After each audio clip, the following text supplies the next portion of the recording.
and this was in fact the Naka post between Sora area and Ahmedinagar, at which the attack took place.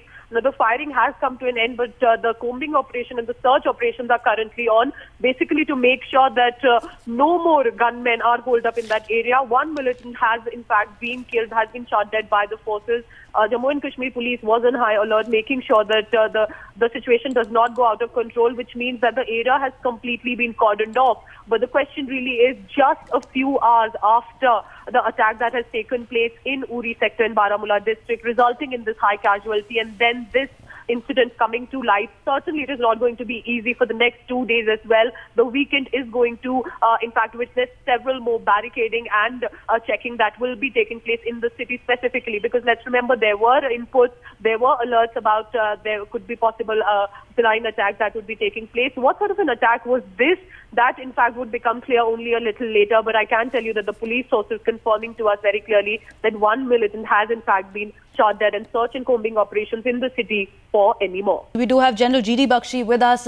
General Bakshi, these back-to-back attacks, 2 attacks within 12 hours, one near the line of control in the Uri sector, the second near the heart of the valley in Srinagar and Sora area, just exposing how desperate separatists and the anti-democratic elements are getting, because we've seen a huge success in the ongoing J&K polls in the first 2 phases. Absolutely. The Pakistani deep state is showing with extreme frustration. They have not been able to internationalize the issue. They have not been able to stop the people from coming out and voting in huge numbers. Now the fact of the matter is that this is a deliberate escalating ladder that they are climbing.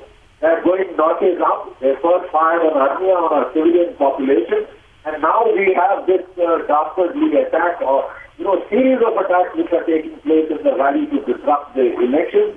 The fact of the matter is that it cannot be without cost to Pakistan. With this change in regime in New Delhi, Pakistan will have to pay a price, and it must be conscious of the fact that it cannot escalate at will. Killing our innocent civilians is not accepted. Attacks on our army establishments will entail a price. And I'm very certain that in the days to come, Pakistan will see the heat in response. Absolutely, absolutely, General Bakshi. Pakistan has been completely exposed with these attacks. The proxy war that it's been waging on the Indian soil stands exposed. We do have Pooja back with us. Pooja, this attack which has come in Srinagar is just days after a grenade was hurled at the CRPF bunker in the Lal Chowk area of Srinagar. Well, here in Srinagar, in fact, the attack that took place was, in fact, at the Naka post, which was a police post, and that is when between Sora and Ahmedinagar is where this firing had taken place. Even though the firing currently has stopped, but the search and combing operations are on. One militant has been shot dead, but certainly search is on. Perhaps there could be more gunmen. That is what is being confirmed by the Jammu and Kashmir police.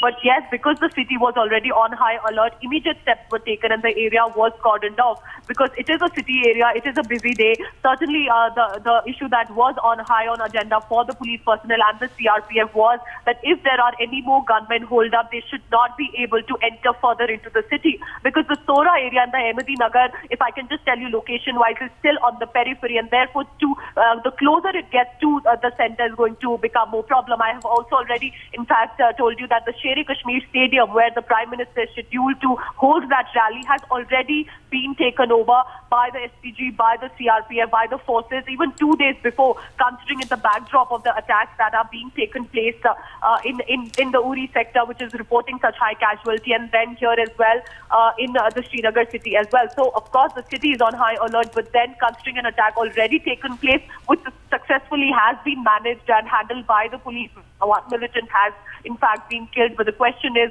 could there be many more to follow, considering there are already alerts and inputs by the IB here for J&K ahead of third phase? And we've seen the infiltration bid increase with the polling underway in the valley. Pooja, we've seen how one infiltration bid was foiled by the army in Kupwara district. But the people of Jammu and Kashmir are resilient and they have come out in large numbers supporting democracy because they want change at the end of the day. They want development. They are voting in large numbers. We've seen that in first two phases, and now the third phase is going to happen. And this attack just shows how terror will fail to deter them.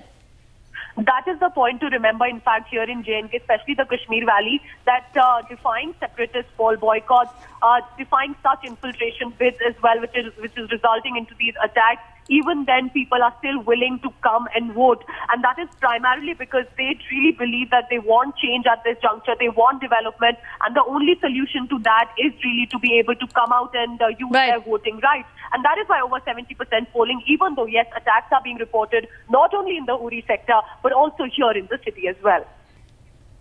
Well, the gunfight is currently on in the valley in the Uri sector. That's Fareed's latest report from the area. We also have reactions coming in from the government. Let's take a listen in.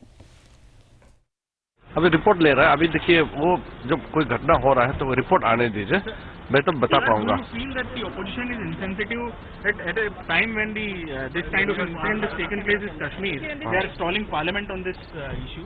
Obviously, the Prime Minister has made everything clear, and we must honor what Prime Minister has stated in the interest of the nation. The attack in Baramulla is concerned, the fact is that there was prior intelligence despite that the attack happened. I can't say that. We are getting the report. You know, these are situations I cannot just comment without verifying the ground realities and factual reports. As a citizen of Jammu and Kashmir and as somebody hailing from Jammu and Kashmir, my heart goes out in sympathy and in respect to those police functionaries and army functionaries who have laid down their lives in today's encounter. I think to lay down one's life in the service of motherland is the highest kind of sacrifice possible, and all of us therefore bow our heads to this martyrdom. Having said that, let me hasten to add over here that this is possibly an outcome of the manner in which the people of Jammu and Kashmir have overwhelmingly voted in the first two phases of the ongoing assembly elections over here, which has proved to the entire world that the people of Jammu and Kashmir are ready to answer the bullet with the power of ballot.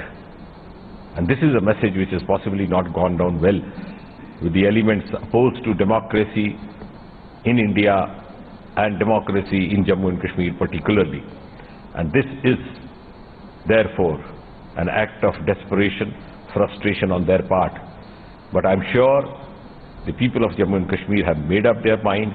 They are determined to stand by the side of democracy and to be a part of the mainstream life of the Indian Peninsula and Indian Republic.